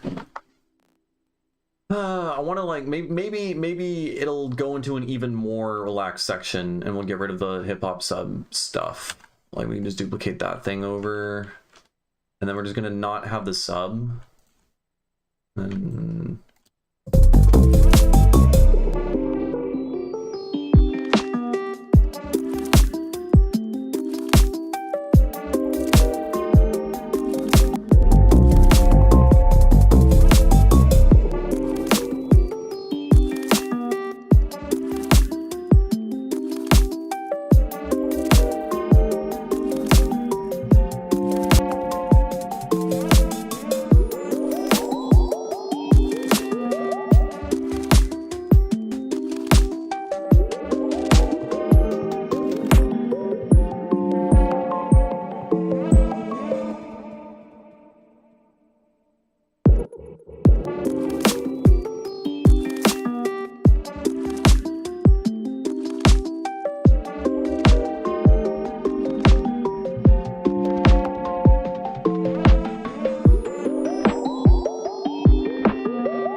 okay, something like that is a little bit better, I think. Definitely can't just cut the drums out entirely. It just like slowly kind of dies out in energy. That way it feels less abrupt. You know it's ending because the sub leaves, all the crazy bass sounds leave, but you still got the drums a little bit. Yeah, I think that's a better outro. Okay, all right. I'm done streaming. Oh boy. Yeah, I may stream tomorrow, maybe not. I really should work on this YouTube video. That's what I probably should be doing. So if I'm doing the things that I should be doing, I will not stream tomorrow. But maybe. Now I'm all hyped up because there's like a fuck ton of people today. Oh boy. All right. Yeah, this was fun. What did I accomplish? I made like 2 extra sections for that other song, and now I'm kind of concerned because that song changes dramatically the entire time. So I feel like I structurally might have made that song worse, even though the sections all added were dope. So I don't know. Yeah, finishing that song is going to be a nightmare because you have to make really like large scale creative decisions, and it's like really difficult to make those, especially when you've been, you lose subjectivity and you're like locked into the mix or whatever. But yeah, all right. Thanks everyone for hanging out. Hope you enjoyed it. Hope you learned something. All right, I'm out. Later.